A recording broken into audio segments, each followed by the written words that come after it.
بسم الله الرحمن الرحيم بسم الله الرحمن الرحيم الحمد لله رب العالمين والصلاة والسلام على سيدنا محمد وعلى آله وصحبه أجمعين أما بعد.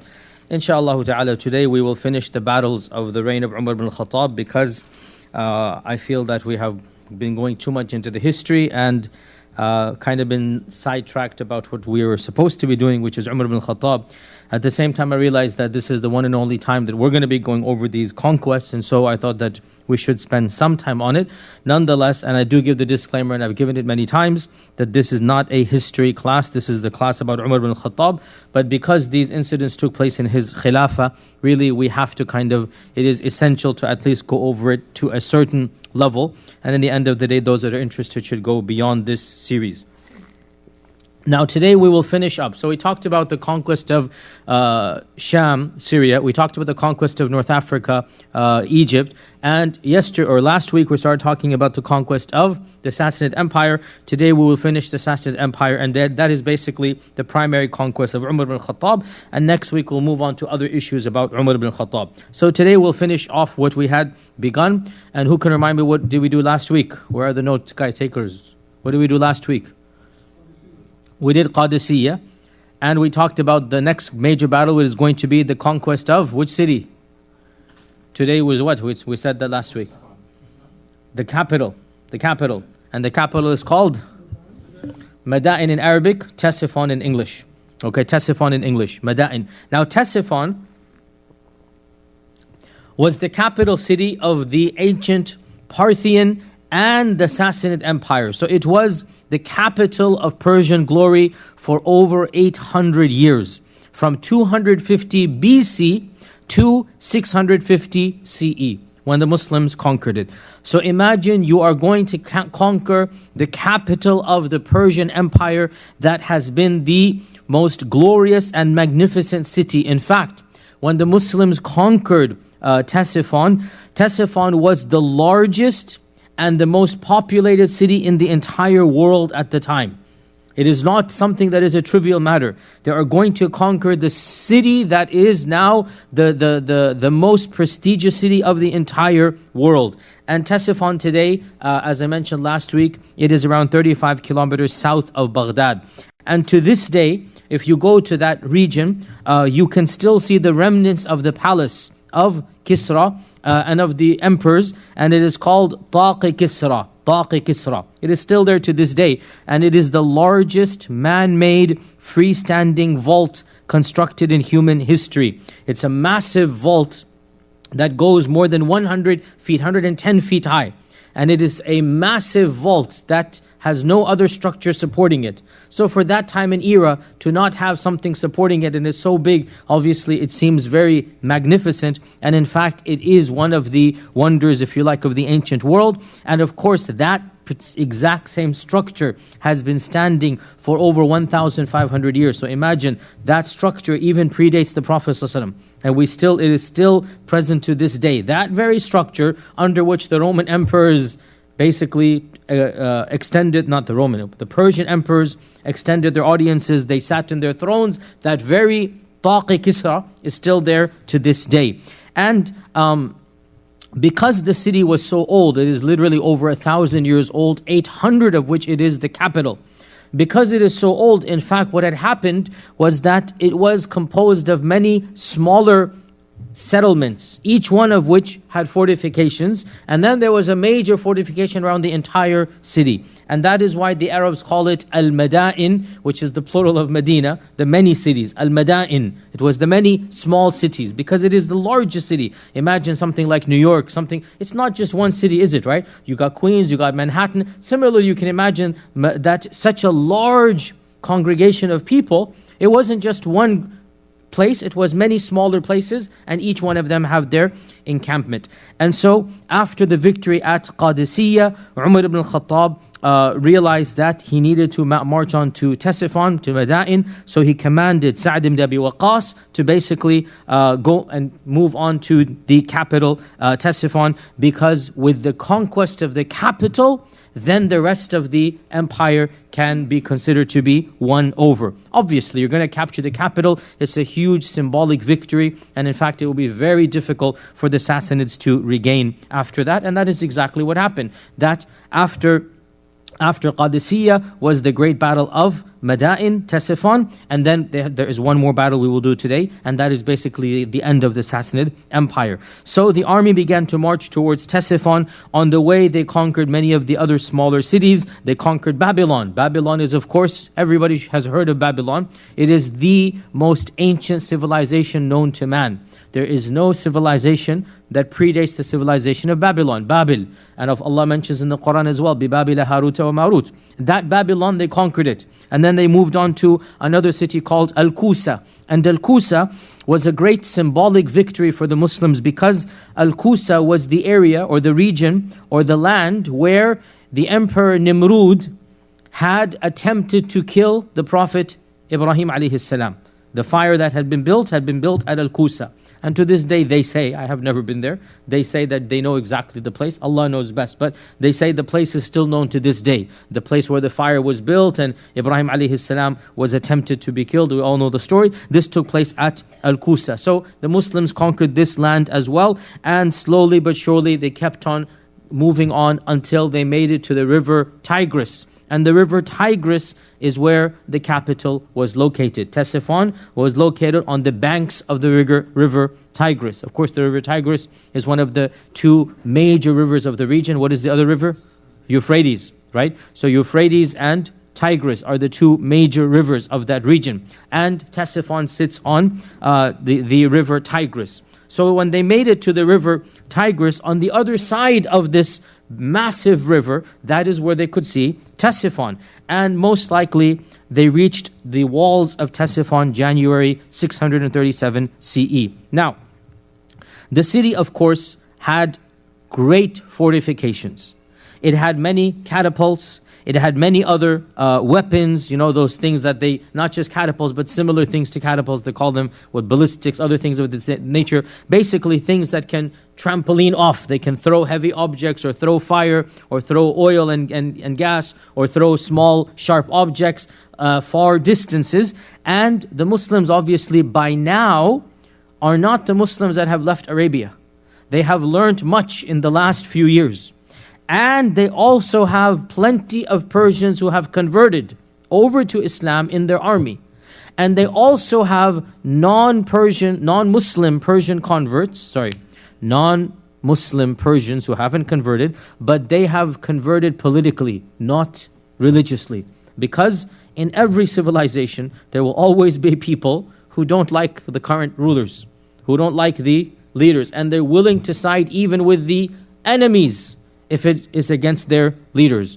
Dare I remind you, in certain segments of the Republican Party, let's say, their hatred of the current administration is so much. Wallahi, we understand. They're more than happy to go side with people they would have hated before this. We understand that hatred. We see it now. So it's not surprising in those days the same. There were people who hated the royal family so much, they're more than happy to cooperate with the Muslims against the royal family. And that is exactly what the Muslims did. They took advantage of all of these people that are now joining their ranks. And therefore, the Muslims as well have plenty of equipment and new tactics. And they also have locals who will inform them of the layout of the land.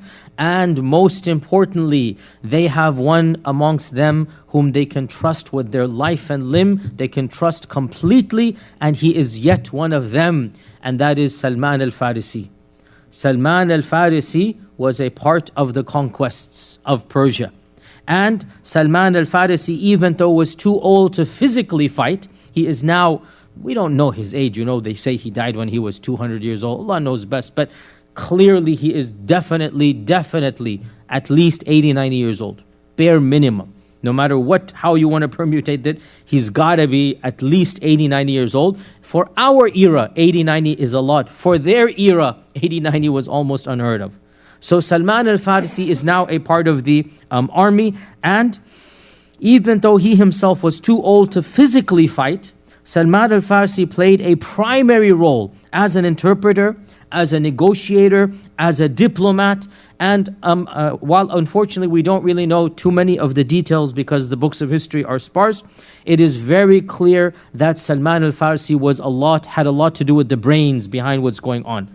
And we can only imagine the tactics he would have used, the conversations that took place. We can only imagine that he would have been able to convince many of his fellow Persians. In the end of the day, he is one of them. Ethnically, he's one of them. Language-wise, he's one of them. Looks-wise, he's one of them. And yet he is of the greatest of the Sahaba. And so Salman al-Farsi must have played an amazing role. Unfortunately, the books of history, as with many things, are simply sparse on this regard. But just imagine the effectiveness of who he is and his background. So they get to the walls of Ctesiphon, Madain, and they decide that they have no option after they're bombarded with catapults and whatnot than just to lay siege to the city. Just to lay siege to the city. And so in January of 637, they surrounded the city to cut off its supplies and to basically wait it out, because in the end of the day, they need food. The people in the city need food. And even though they had water, because the water is flowing, still you need meat, you need supplies, you need barley, you need grain, and the people of the city cannot grow their own food, can they? And so the Muslims decided to basically cut it out, cut off the supplies of the city, and the days turn into weeks, the weeks turn into months. At least 2 months they're waiting it out, and there are sparse battles here and there, but there's no major battle. In fact, it is mentioned there was one of the battles, and again, small battles, nothing major took place. The Ctesiphon conquest, we'll mention over and over again, took place without a major battle. It was a siege. But there were mini battles. You know what always happens? Every few days, some people are going to come out, some contingents are going to come out. And in one of these, it is reported, one of the more interesting stories, that one of the early battles, the Sassanid contingent came out, and at its head was a trained lion. A lion that was used in battle. And this obviously was a tactic that was working, because the horses were basically bolted when they saw the lion. The Muslims as well, you really can't battle a lion in the battlefield, can you? So they had this ferocious lion, and it is said that one of the Muslims by the name of Hisham ibn Utbah finally managed to basically rush towards the lion with his sword, charged directly onto the lion, and then basically dealt it the death blow. And Hisham ibn Utbah managed to kill the lion, and as a reward, Sa'd ibn Abi Waqqas, in front of all of the other Muslims, kissed Hisham on the forehead to reward him and to honor him that he had killed the lion. In any case, there was no major battle. As we said, minor skirmishes here and there. Soon afterwards, the emperor, Yazdajard was his name, Yazdajard III, but we call him Yazdajard. Yazdajard sent an emissary to the Muslims, and he had an offer. He had a proposition. What is the proposition? You guys have entered our lands and you've conquered all of these lands all the way to the river Tigris. Because they've conquered Kufa, Basra, not Kufa and Basra, but the cities that are now Kufa and Basra were the land that was occupied by the Sassanids. You've conquered Al-Hira, you've conquered all of these major cities. Let's call it a deal. You keep what is on the other side of the Tigris, and we will be on this side. Now, what does this demonstrate? Weakness. Weakness. The same army, the same peoples that had mocked the Muslims barely a year and a half ago, what are you guys doing here? Go back to your lands and we'll forget this ever took place. The same people are now saying, okay, you know what, you can keep 30% of our land, just don't worry about it. We'll call it a day here. Let's call it a truce. Don't fight us, and we'll let you keep, and we won't fight you back. Now, obviously, do you think the Muslims are going to accept? Obviously not. They've come so far, so close, and so Sa'd ibn Abi Waqqas refused, and he said, Ya imma al-jizya, ya imma al-qatl, that either you pay the jizya, because he knew they wouldn't convert, or we will fight. And so obviously they refused the jizya, and so they insisted on remaining in the siege. They insisted on remaining inside the city. Now, of course, in the meanwhile, as the weeks drag into months, the city begins to be depleted of its resources and its people. And the richer people basically leave. And this is the reality that happens, subhanAllah. May Allah protect our brothers and sisters. What's happening in Syria? What's happening whenever any type of war happens? What happens? The people that are able to get out. No matter how they can, they get out. And so even as this is raging, the city of Ctesiphon begins to lose people by the hundreds and the thousands. And the noblemen and the rich and the warriors, they defect, they just move out. And so the city becomes smaller and smaller. And it is said that even a stage was reached where the people were so depleted of their resources that they had to start eating cats and dogs inside the city. This greatest city that was the jewel of the world, the most advanced civilization, the largest city in the world at the time, is now suffering a calamity the likes of which they have never seen since its founding. And eventually, as the siege goes on, some of the new Persian converts tell Sa'd ibn Abi Waqqas that, look, if you march so many miles up the river Tigris, you will actually come across a point which is more narrow, and if you go at this particular time of the month when the tides go up and down, you might be able to cross over it. In other words, basically, I'll tell you of a way that you can go across the river to get to the other side. Because where they were, the river was too big and too deep. And that was the advantage that the capital, the Ctesiphon, had, and that's why they built the capital there. So Sa'd hears of, or he learns of, one of the converts from their side. And again, this shows us, subhanAllah, Allah blesses Muslims from ways they will never expect. What Muslim would have known this? How would they ever have figured out? But Allah Azza wa Jal guided one of them. We don't even know his name. These are all now lost in the books of history. But certain people who must have been very well known, very well connected, they genuinely embrace Islam, they flip over to the other side, and now they are helping the Muslims against the people that used to be their own. So Sa'd hears of this particular place, and he sends 600 riders to cross over. And of course, even these points are being manned, but by much smaller groups. So the 600 Muslims do manage to cross over, and the small group of Persians that are stationed there are overpowered and killed. This rouses up the spirit of the Muslims. And so they all march up towards that area, and they begin to cross over by the tens and thousands. And when the people of Ctesiphon hear that the Muslims are on our side of the river, they pack their bags and flee. They pack their bags and flee, and including Yazdajard. Yazdajard himself had already sent his own wives and children to other cities, and he himself was in the capital. When he heard the Muslims had crossed over half a day away, it wasn't obviously immediately there, it was up north. They had to go march a little bit and then come back down. When he heard they're on our side, even he packs his bags and flees. And so who's going to remain in the city once the emperor has left? And so the Muslims arrived and found a city that was essentially abandoned by maybe 80% of the population. Hardly any army was left, hardly any resistance was there, and the remainder of the people, however many they were, 10, 20%, we don't know, they were rounded up and brought in front of Sa'd ibn Abi Waqqas, and they agreed to pay the jizya, and so they were allowed to remain in the city. And it was at this point in time that Sa'd ibn Abi Waqqas basically enters the palace. And by the way, the palace was called not the White House, but the White Palace. It was called the White Palace. And that is because, mashallah, I can see why, mashallah. That is because it was white marble.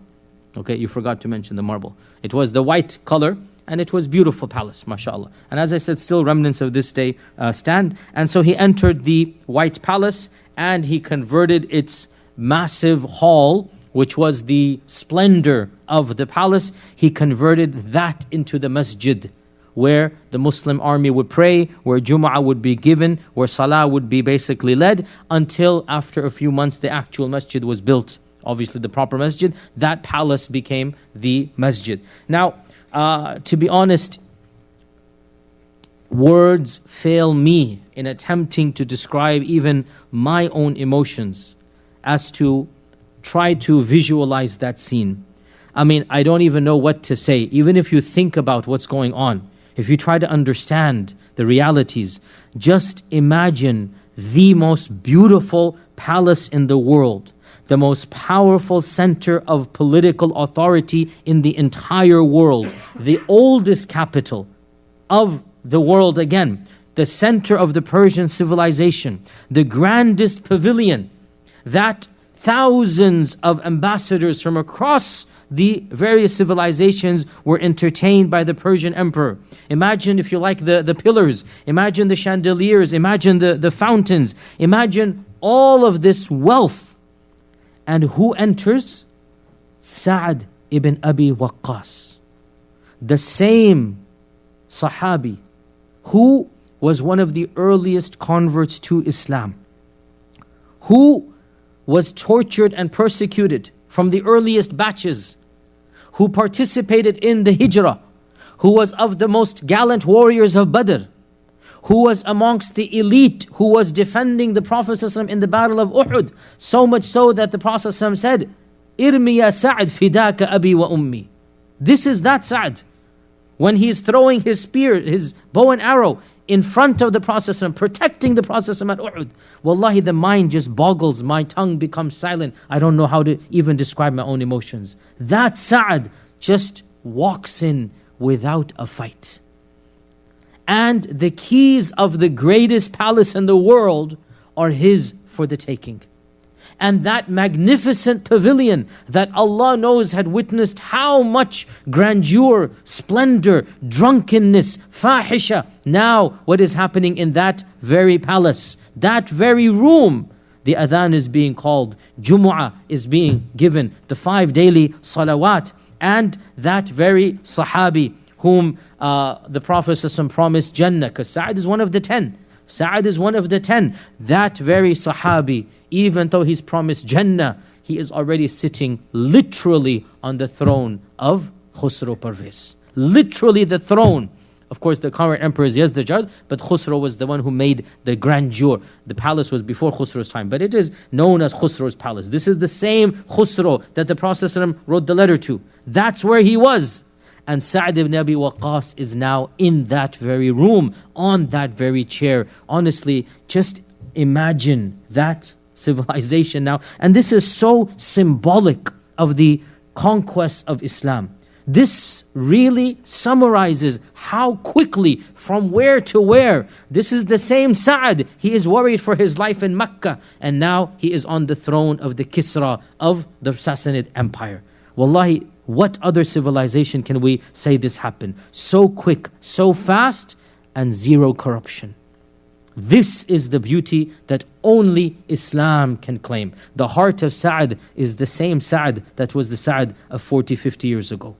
That heart is not craving the wealth and the power and the seat of Kisra. No, not at all. It is the same heart that was there at Badr and at Uhud and at Khandaq and at the death of the Prophet ﷺ and all through. And now Allah Azza wa Jal is blessing him and through him the Muslim Ummah. And honestly, this is so symbolic of what is taking place during this early time of Islam. And I think for me personally, imagining this scene is one of the most amazing scenes of early Islam. One of the Ashara Mubashara, one of the earliest converts, is now in charge of literally the palace of Kisra. And of course, who do you think Sa'd's going to go on? He has to conquer other cities. He has to leave a governor. Who is the most logical choice to be the governor of the capital of the Sassanid Empire?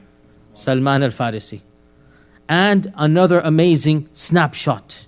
Subhanallah. Salman al-Farisi. From where to where?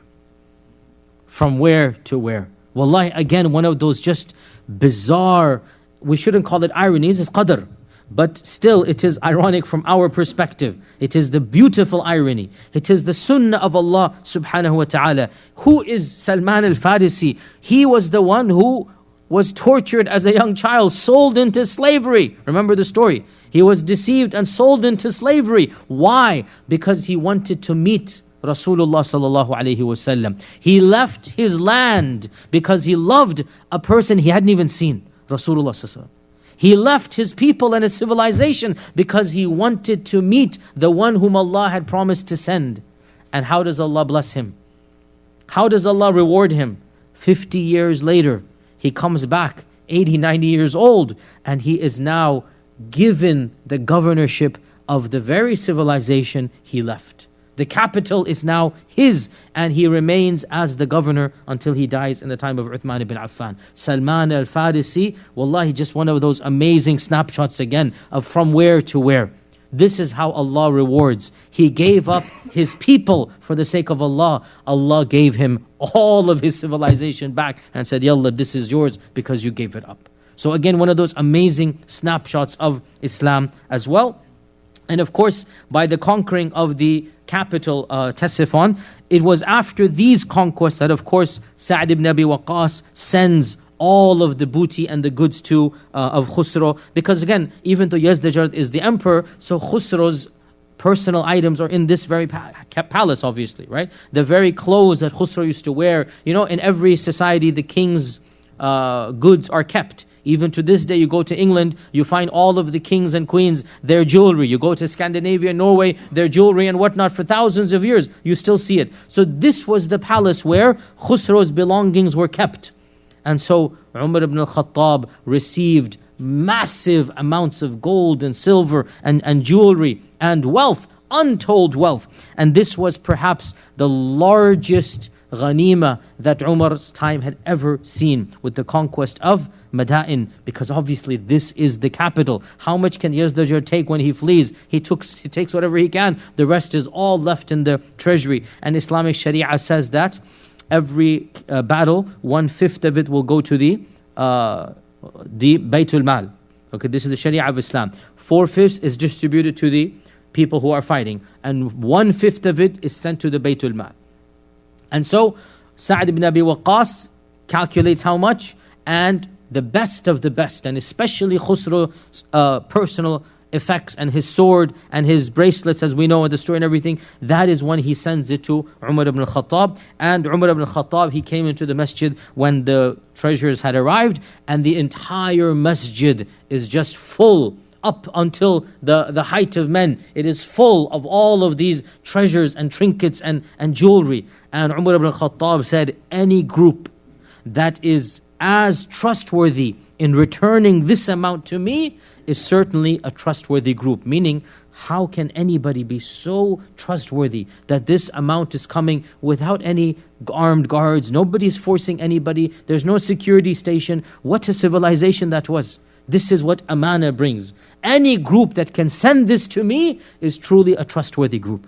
That this amount literally is beyond what anyone has ever seen. And this was when the famous incident took place, that Umar sat on the mimbar and he looked at this huge pile of wealth, and he went around it and he picked up those personal items of Kisra, and he then called Suraqa ibn Malik, and he put on not just the bracelets, by the way, he put on the cloak, and he put on the crown, and he put on the everything of Kisra. And of course the prophecy was fulfilled. And then he said that, "Oh Allah, you deprived the Prophet ﷺ of all of this wealth, and he was better than me and more beloved to you than I am. And you deprived Abu Bakr of this wealth, and he was better than me and more beloved to you, but you have given it to me. So I seek refuge in you that you have given it to me in order to tempt me. I seek refuge in you, this is a temptation for me. I seek refuge in you." And he began to cry so much that the sobs overtook him, until those around him began to feel pity for him. And he commanded Abdurrahman ibn Auf to distribute this entire wealth to the mustahiqeen and the muhtajeen, to give it to those who needed it. And therefore, before even the sun fell, these, in our equivalent, tens of millions of dollars were given all to what is needed, because the empire is being run. So not Sa'd ibn Waqqas, Abdurrahman ibn Auf is one of now the ministers, and he knows who needs to go where, and he distributes it, and every city and every land that needs this is given to them. So this was the conquest of Madain, and as I said, it is very symbolic that Madain was conquered without an actual battle. The greatest city in the world without an actual battle. And this was a miracle from Allah subhanahu wa ta'ala. Otherwise, truly it is amazing. Now the final battle that we will discuss So I want every one of you to know the three major battles that you should know, or the three major incidents in the conquest of Persia. Of course, there are many, many more smaller battles. There are three major ones: the beginning, this, and the end. The beginning is Qadisiyah. Then the capture of Ctesiphon, the siege of Ctesiphon. It's called Fathul Madain, the conquest of Madain. And then the third big battle, and that is Nahawand, the battle of Nahawand. Okay, these are the three battles that every Muslim should be familiar with. These were the biggest and most important milestones. As for Madain, it was simply a symbolic milestone because it's the capital. There was no actual battle that took place. As for Qadisiyah, we discussed it. As for Nahawand, we'll very quickly go over it, that the battle of Nahawand was fought in the year 642 CE. And so this is basically 1 year after. A few years after Madain is captured. The Battle of Nahawand is fought in 21 AH. And the Battle of Nahawand is in Arabic is called Fath al-Futuh. Fath al-Futuh, the conquest of all conquests. And by the very title you understand how important this is. Fath al-Futuh, the conquest of all conquests. Why? Because this was the battle that Yazdajard managed to gather all of the remnants of his army and to launch the final major offensive. After this battle, which we all know we won, there was no major battle to this level at all. That's why it is called Fath al-Futuh. It is the conquest of conquests. This was the final big battle between tens of thousands, or maybe even 100,000, or some say 150,000 on one side. That's the Persian side. And the Muslim side, again, these numbers are difficult to come by, but Tabari says 30,000, 40,000 on the Muslim side. So typical 1-4 or 1-5 ratio. That is standard in these battles. And it takes place in the land that is called Nahawand. And the Emperor Yazdajad, as I said, had managed to regroup. A few years have gone by since Madain. He's been traveling the other provinces, getting together armies to come and recapture his capital and to finally get rid of the Muslims. And so Sa'd ibn Abi Waqqas writes a letter to Umar Ibn Khattab begging for reinforcements and asking for advice. And he is telling Umar that Yazdajard is on the march and he has gathered together the largest army that we have ever seen. And we need every single person in order to fight. And so he writes this letter to Umar ibn Khattab. And Umar ibn Khattab, it so happened that another incident was taking place at the exact same time. And that is Nu'man ibn Muqrin, one of the leaders of the Bedouins and one of the Sahaba of the Prophet sallallahu alaihi wasallam. And Nu'man is indirectly praised in the Quran in Surah Tawbah when Allah says, وَمِنَ الْأَعْرَابِ مَنْ يُؤْمِنُ بِاللَّهِ وَالْيَوْمِ الْآخِرِ. There are some of the Bedouins who believe in Allah and the last day. So remember, there are verses that criticize the Bedouins, that the Bedouins are the most hypocritical. Most of them are hypocrites. The Bedouins are. But Allah says, but there are some Bedouins that love Allah and His Messenger, and they believe in the last day. And Allah will reward them and forgive them and cause them to enter Jannah. And it is said that Nu'man ibn Muqrin was one of them. There are even a hadith that Mukhtalafi, that the Prophet said, Nu'man is one of them. In any case, Nu'man is a respected Sahabi, for sure. And so Nu'man ibn Muqrin was placed as the governor of one of the new cities. And he's a Bedouin. And Bedouins don't like cities. Bedouins don't like hadara and being a part of a sedentary lifestyle. And additionally, there was plenty of wealth now and plenty of basically opportunities. And Nu'man wrote a letter to Umar ibn Khattab, and he said that, O Amir al-Mu'mineen, my example is that of a young man who has a beautiful perfumed prostitute enticing him. I beg you in the name of Allah to relieve me from my duties and send me back to the battlefield. What's he saying? I don't want power. I don't want to be the Amir. I want the battle. Get me out of this politics. and send me to where I want to be, and that is the battlefield. So when he got this letter, so Umar said, Nu'man ibn Muqrin will be in charge of Nahawand. You will be the leader of the army. So it just, and again, Qadr Allah, that this is coming and this is coming. And so he answered Nu'man's request, and Nu'man was sent to be the leader of Nahawand. And Umar Ibn Khattab as well wrote to many other major companions and governors, and he commanded quite a number of the companions to go and participate in Nahawand. And so we have some of the most famous of the Sahaba. Hudayfa ibn al-Yaman went, Abu Musa al-Ash'ari went, his own son, Umar's son, the most famous son, who is Abdullah ibn Umar went, and other famous Sahaba. They all went from various cities and lands, from Basra and Kufa, from Medina, from Mecca, from the newly conquered territories. Groups and groups are being sent. Umar ibn Khattab is sending them. And you know, when I was reading all of these, wallahi, the thing that is coming to mind is, how can Umar ibn Khattab micromanage so meticulously? How can he take care of so many things simultaneously? But that is what he is doing. That he is being conscious of who is where, who's doing what, and he knows who to put in charge of what issue.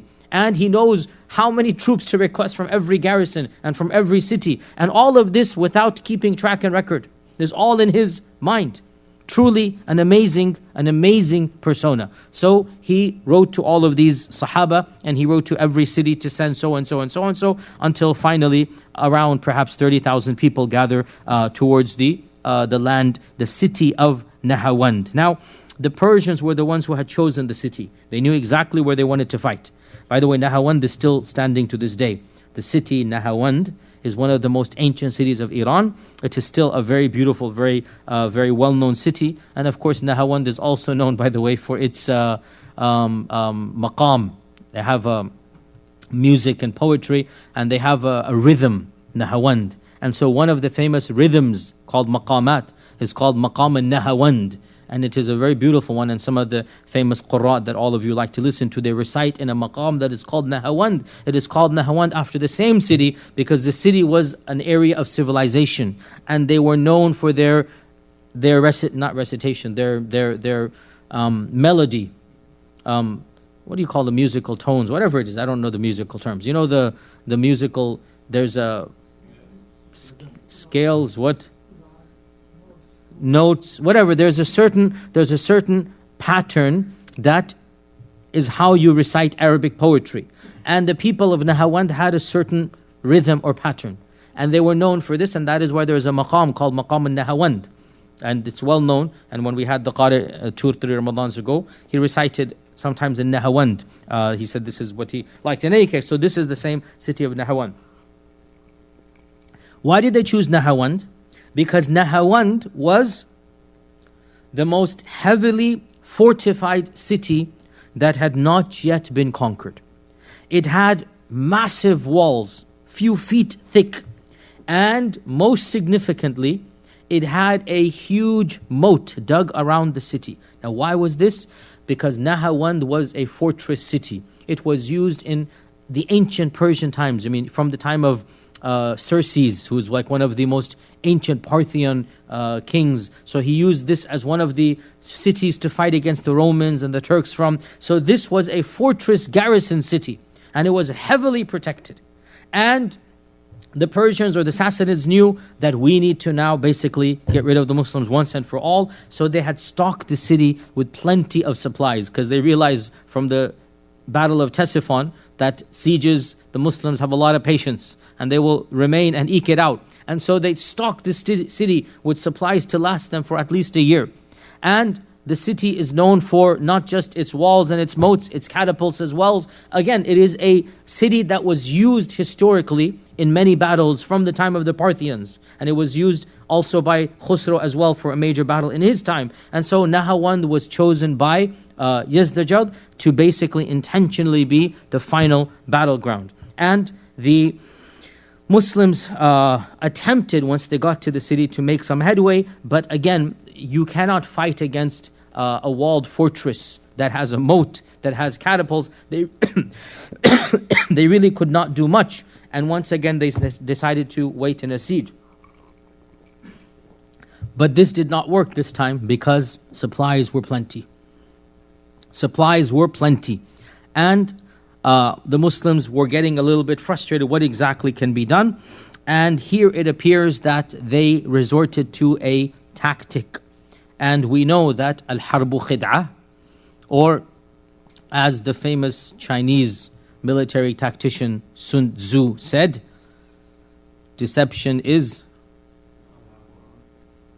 Sun Tzu didn't say that. That's a hadith. Deception is what, 9/10? Deception is 9/10 of the battle, something like that. Sun Tzu has Sun Tzu is the famous military general of the Chinese, and he has the Art of War, which is considered the classic manual of ancient times. And one of the rules in it is basically deception or deceiving your enemy is 9/10. And our Prophet ﷺ said, the hadith that you quoted, al-harbu khid'ah. And when did he say this? For what circumstance? Remind me. We covered this in detail. So which battle? Ahzab, exactly. Ahzab. So it appears that the Muslims resorted to another khid'ah, which is of course halal at this particular point in time. And the details are a bit vague, but it appears that one of the main people who thought of this was Tulayha al-Asadi. And Tulayha al-Asadi was...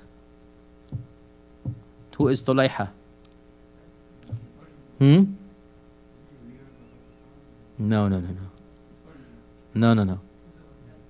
Tulayha al-Asadi was one of the false claimants to prophethood.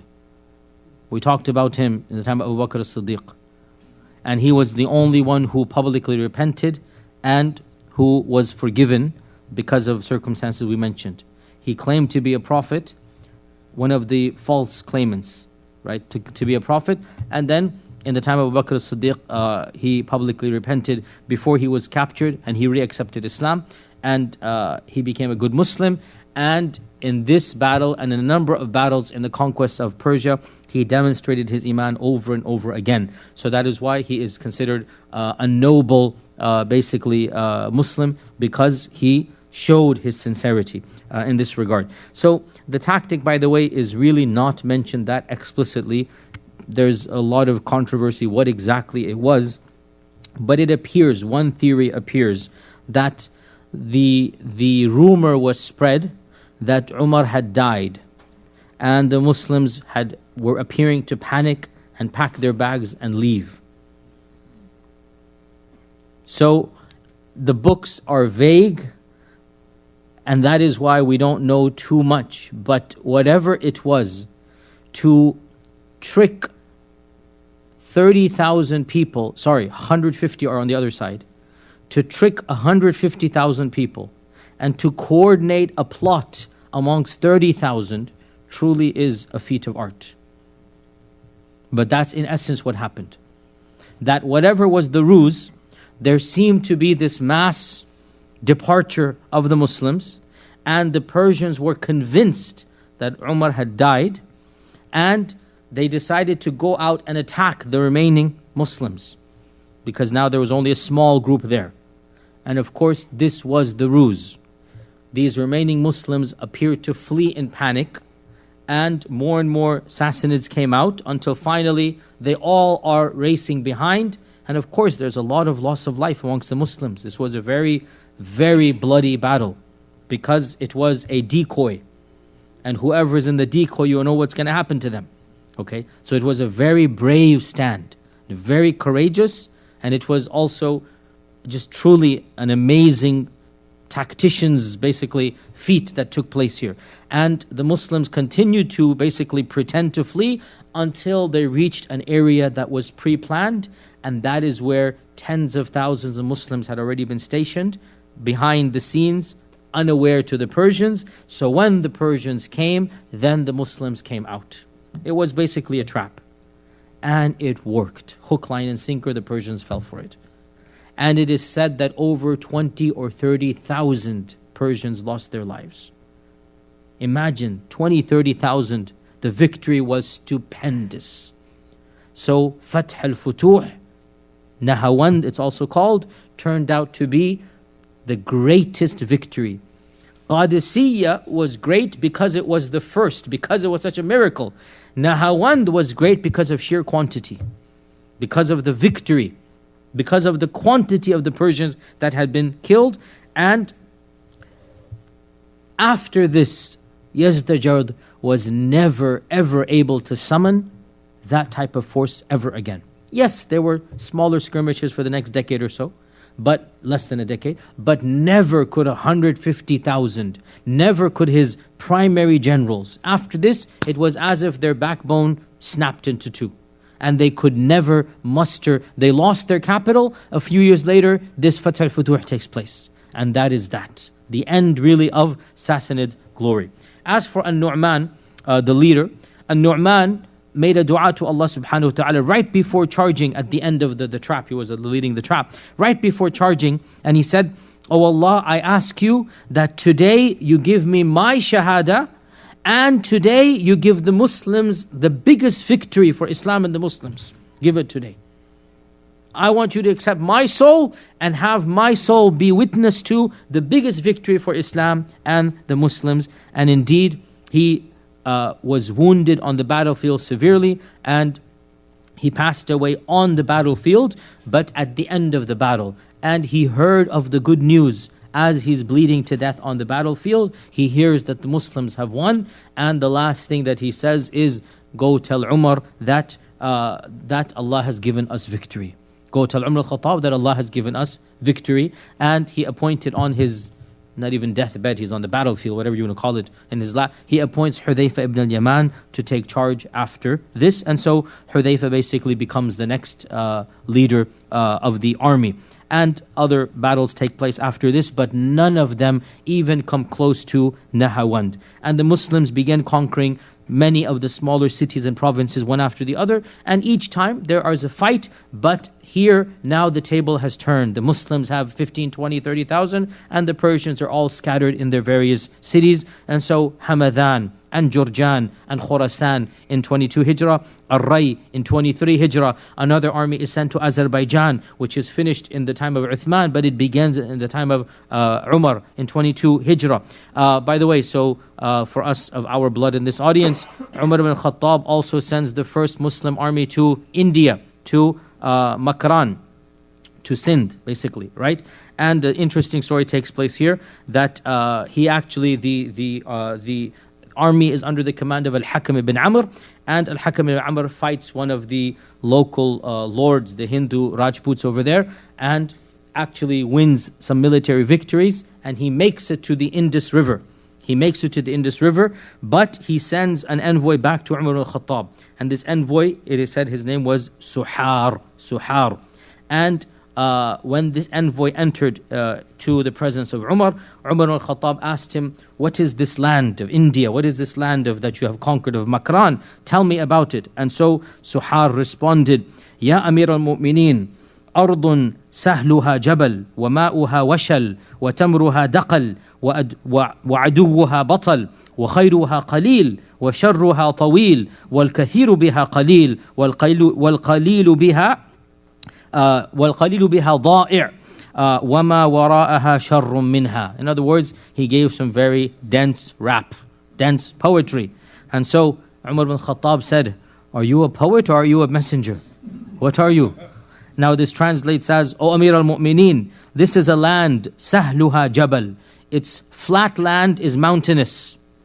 Okay? وَمَاؤُهَا وَشَل. Its water is dark and muddy. وَتَمْرُهَا دَقَل.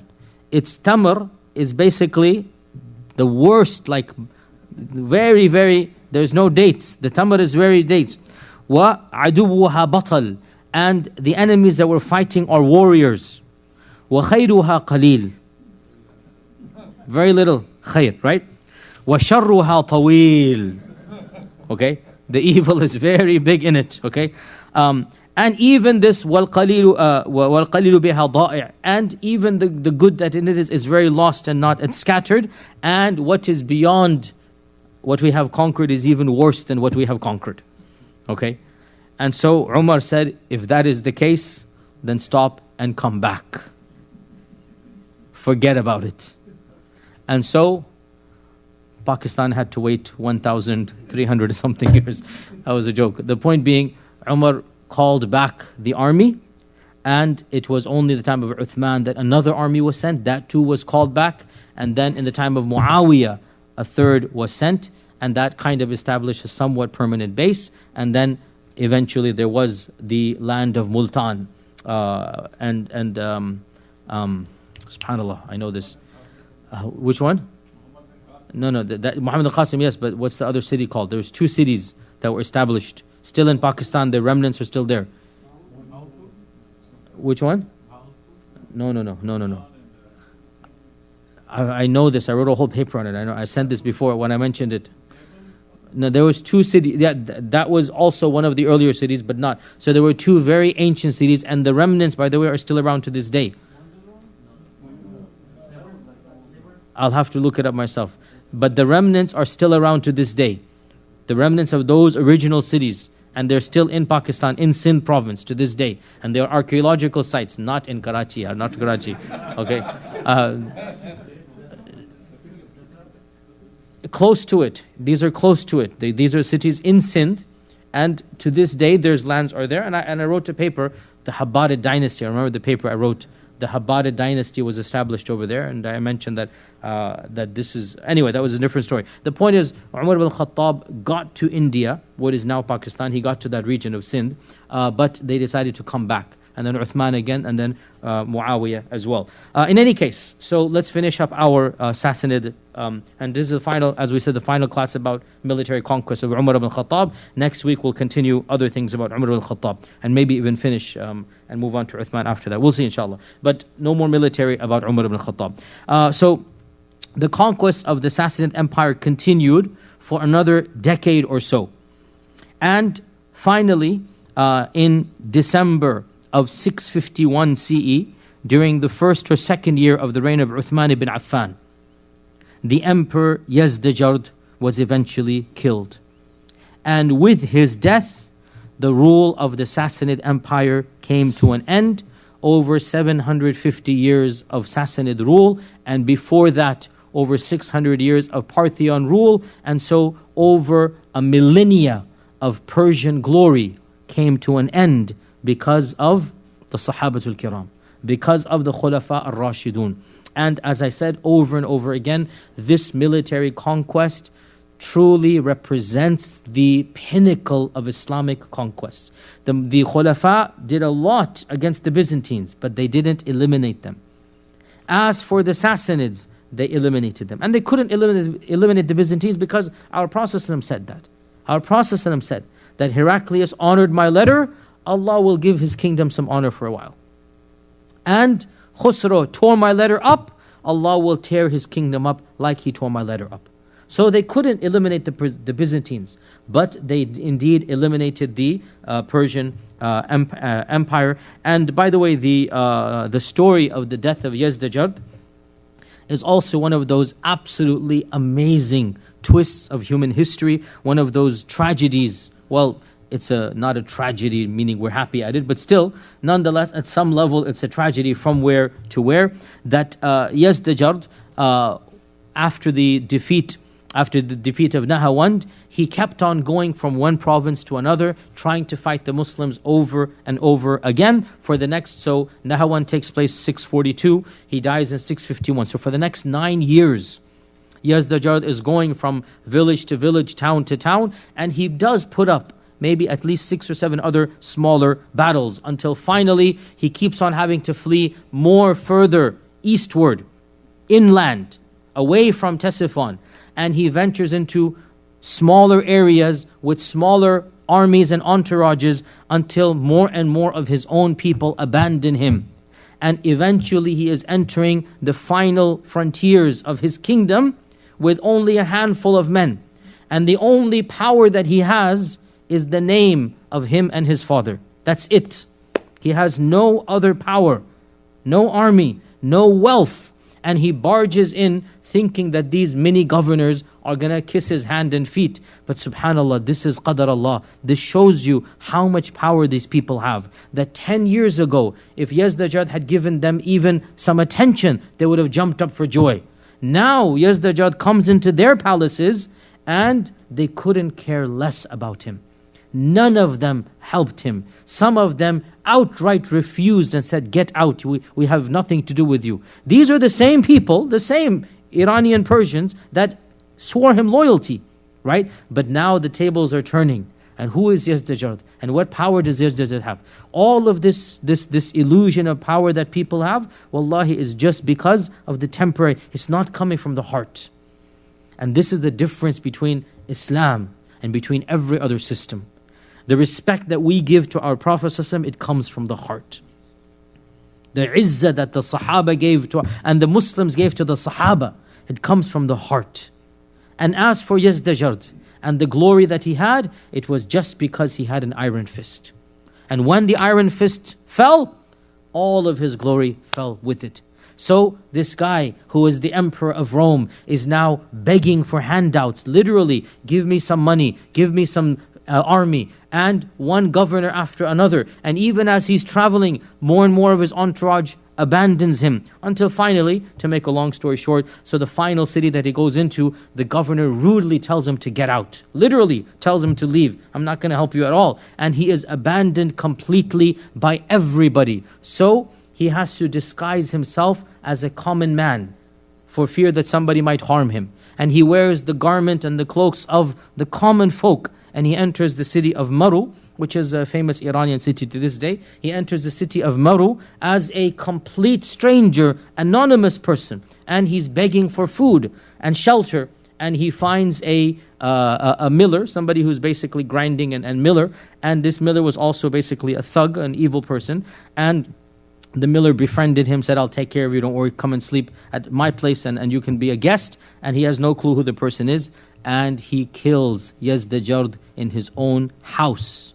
So a commoner who grinds grain kills the emperor of Persia, and he only discovers he was the emperor when he opens his bag and belongings and finds the crown, and finds the stamp, and finds all of the possessions of the governor. SubhanAllah, these are lessons. Wallahi inna fi dhalika la ayah. That these are ayatan lil mu'tabirin. These are signs for those who think and reflect. Where was Yazdajad and what was his end and fate? And he dies an anonymous, unknown, majhul nakira, completely unknown amongst his own people. And one of his own lowly folks is the one who eventually ends up killing him. And of course, with his death, khalas, the emperor of the Sassanid dynasty comes to a complete end. And with that, of course, the smaller provinces, and again, our modern historians, we said many times, they point out that there was so much inner politics between the Sassanid Empire. Each one is selfish for its own and not wanting to help others out. And this was a tactic that Allah used to help the Muslims gain victory and command. One final footnote, inshaAllah ta'ala, and that is that the people of Persia, of course, are Zoroastrians, or they were Zoroastrians, and Zoroaster was their alleged prophet. Now, there's a lot of speech, of kalam or talk. Was Zoroaster a prophet or not? And in the end of the day, really, it doesn't concern us. Whether he was or not, it's definitely not a matter of aqeedah. We do not know. From his teachings, I looked into it a few years ago. I couldn't sense that much monotheism, but Allah knows best. Allah knows best, and who really, it's nothing to do with us whether he was or not, and whether he had an actual true message that was corrupted over time, or he was just a false, basically, prophet. It doesn't really matter to us. But the Zoroastrians had one of the most ancient civilizations and religions. In fact, it is said that the Zoroastrian religion is the most ancient religion still around. And the people of Persia were, of course, Zoroastrians. So the Sahaba, when they conquered Persia, Sassanid lands, one of the first questions they asked Umar Ibn Khattab, what do we do with these guys? Because they're not Ahli Kitab. They're not Yahud and Nasara. What do we do with these people? And this was the siyasa of Umar al-Khattab, which became ijma'. So all of the madahib agree to this because Umar gave a fatwa. What was Umar's fatwa? عَامِلُوهُمْ مُعَامَلَةَ أَهْلِ الْكِتَابِ. Treat them like you treat Ahl Kitab, except that you cannot marry their women or eat of their meat. So this is now ijma'. All of the madhahib agree that the Majus, the Arabs called them Majus, and in English, or they call them the Magi's. Remember, the three Magi's came even in the New Testament to Jesus, allegedly, right? They were the Majus.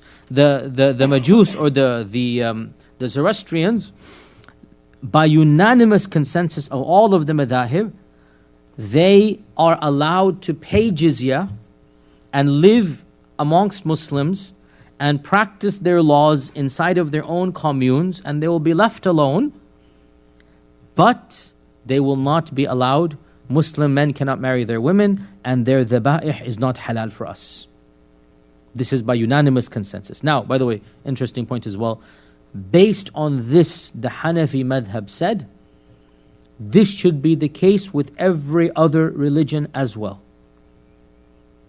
And that is why the Hanafi madhab had no problem with pagans and idolaters, i.e. Hindus, living in Muslim lands.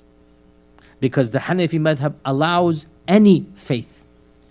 And the other madhahib say no, only Yahud and Nasara and Majus are allowed. And this is the classic ikhtilaf amongst the madhahib. So the Hanafis took Umar's fatwa and they said, if Umar ibn Khattab extrapolated it to the Majus, we can extrapolate it to everybody else. And frankly, honestly, that is a very solid opinion, and I'm very sympathetic to it.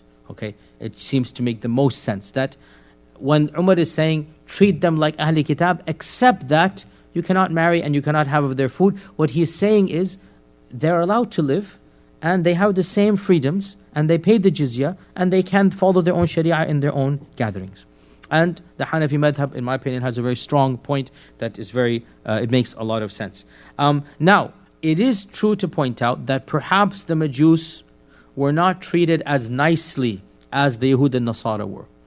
And that probably is because they did have some bizarre rituals and customs that perhaps the Muslims were not that sympathetic to. Okay, so there's a lot of tension between the Majus and the Muslims. This is true to say. And even though maybe the Khulafa didn't instigate it or whatnot, but the Majus, the Zoroastrians, they really felt under pressure. And a number of incidents took place, especially in early Islam, where they felt that this is not, and especially also, they had an immense amount of pride. Because of their civilization, because of their heritage and background, they had an immense amount of pride that they're not going to basically accept. And so what happened was that over the course of the first 100 years or so, a large group of them decided to leave Darul Islam. They decided they don't want to live under the Muslims. And this is unique in that this did not really take place, for example, in Egypt or Sham to that much extent, as much as it took place here. And perhaps the reason, as I said, was maybe this did happen, that the Muslims were not as nice to them as they were to the Ahl Kitab. Okay, and there, as we said, I mean, they had some really interesting or bizarre, for example, there was common practice that, may Allah protect us from these types of things, but incest was very common amongst them. In fact, the nobility would especially want marriages to take place, let's just say, within one family. Let's just put it that way. You get the point, okay? And they felt that this would remain pure blood, for example. Obviously, when you have these types of practices, you're going to attract the criticism and the mocking and so other things of this nature, that obviously their practices are a little bit different from those of Ahl Kitab. But Ahl Kitab, the Muslims understood. Ahl Kitab, the Muslims they could understand what they're doing. And the Majus, there's a lot of fire involved in this. So it's like there was perhaps too much. Maybe it's true. I'm not defending, I'm not criticizing. Maybe it's true. So a large group decided to leave. And they left to Balochistan, and from there to Gujarat. And they settled in Gujarat. And the people of Gujarat call them those from Persia, or Parisiyan. And so they then were called Parisis, which every one of us from our land knows who the Parisis are. So they're called Parisis because they're from Persia. Parisian, those from Persia. And interestingly and ironically, Zoroastrianism dwindled in the land of Zoroaster, Iran, until, and there was no forced conversion. Again, there was never forced conversion. But what's going to happen, slowly but surely, people continue to convert until in our times, there's probably less than 20,000 Zoroastrians left in Iran. Just 20,000 is nothing. It's nothing. In some cities here, we have more Muslims for Eid than entire Zoroastrians of Iran. In Houston, we have more than 20,000 just for Eid, right? And the largest group of Zoroastrians is where then? Gujarat, India, Parsis. Okay, the largest group of Zoroastrians is now actually in India. And they're called Persians, Parsis, because they left under the Muslim rule. And they left probably 750, around 700, 750 CE. They just did not like living under the Muslims, so they left. And so there are probably 70, 80,000 Parsis left. And even that's a small number. So Parsis, by the way, are very dwindling, by the way. This is all tangent, not related to Umar Ibn Khattab, but I know everybody's interested in these types of things. Parsis are very few in number. There's probably around, in the whole world, there's probably less than 150,000. Nothing. They're gone. They used to be billions. Now they're just gone, and they're very, very dwindling. Ironically, there are more Parsis in America than there are in Iran. There are more Parsis in America than in Iran. And in fact, I myself have met 2 or 3 converts to Islam who are Parsis. I met 2 or 3 converts. In fact, one of my very close students is a Parsi convert as well. And it's just, I mean, you hear from them the stories and everything about their culture and society. Us Pakistanis should be know Parsis very well because our founder married a Parsi and his daughter converted to Parsism. And his daughter's daughter and son, basically the grandchildren of Qaid-e-Azam, are Parsis because he married a Parsi. And that's the anyway, I'm going to my tangent. Anyway, back to our topic. So, in any case, the whole point was what? That Sassanid Persia, after having this magnificent, glorious civilization, came to an end in less than a decade. And for me, this symbolizes the swiftness and the beauty and the sheer amazing, if you like, conquests of early Islam. How could a group like the Sahaba, how could Sa'd ibn Abi Waqqas walk into the very palaces of Kisra and sit on his throne without even shedding one life? Think about that. Wallahi, if this is not a miracle, the largest city in the world, the most advanced city, is handed to one of the Ashara Mubashara. If this is not a gift from Allah, what is? And to me, again, I don't have words to describe the emotions, the thoughts, the images. This is the reality. And Umar Ibn Khattab, with this we conclude inshallah ta'ala. Umar Ibn Khattab wrote a very long letter to Sa'd ibn Abi Waqqas. I wanted to read all of it, but wallahi, it is too long. It would take at least 20 minutes to give a sharh of it. It's a page and a half. But the gist of the letter is, Allah is going to give you victory through your piety and not through your weapons. Beware of your own sins more than you are aware of the enemy, because they will hurt you more than the enemy will hurt you. And never think that because you are Muslim and they are not, Allah will give you victory just because of that. Look at the Bani Israel. They were the believers in Allah. And look at the Persians. So the Persians did what they did to the Bani Nebuchadnezzar and the others. They did what they did, the massacres that took place, and the ancient Babylon, the reconquest of the temple, the destruction of the temple and all whatnot. Look at Bani Israel, and Allah destroyed them. As Allah says in the Quran, He's going to send people against them. And these were the same people. The Persians were sent against them, even though they were the believers in Allah. So the whole letter that Umar ibn Khattab sent to Sa'd ibn Abi Waqqas, and I wish you can read it, and I wanted to do it, but it would really honestly take, literally, if I were to translate it and give a sharh of it, it's an entire khutbah in and of itself. But the gist of it is, Allah will give you victory through your iman and taqwa, and not through your weapons. And this is the reality of early Islam. It is impossible for a group like the Sahaba to militarily win the Sassanid Empire. Impossible. And yet, Qadisiyya, Ctesiphon, Fath al-Futuh al-Nahawand, and all of these other cities, one after another. Yes, there were some minor setbacks, but in the end, in less than a decade, the greatest civilization that mankind had seen for a millennia simply ceased to exist from the face of the earth. And that, to this day, is one of the most amazing, unexpected U-turns of human history that for us is a miracle, and for others is still, they are debating it to this day. And one final point for those of you who are interested, I actually have a picture of the Roman Emperor Khusro Parvez, minted in his very time, a picture of the coinage that he had. As you know, I'm a numismatist, I collect coins, and some of my more expensive or rare coins are the ones right here in front of you. These are actual coins of Khusro Parvez, the actual emperor that the Prophet ﷺ corresponded with. And afterwards you can come and look at it. You can actually, well, you cannot see it there. You cannot see it there. You can actually see his image carved into the coins. And you can look at it. These are actual, the real coins there. Silver, yeah. Yes, there's written on it. So these coins were both basically, they were struck in the time of Khusro Parvez, and the early Muslims, the Khulafa al-Rashidun, they did not mint their own money. They did not mint their own money. The Umayyads were the first to mint their own money. So what Uthman ibn Affan legislated was that he would take the money of the Persians and they would just write on one corner, Bismillah, to Islamicize the coin. Okay? To Islamicize the coin, literally. That's what they did. And so both of these coins are actually Uthman ibn Affan's coins from the era of Uthman ibn Affan radiallahu anhu. Actual coins from the era of Uthman ibn Affan.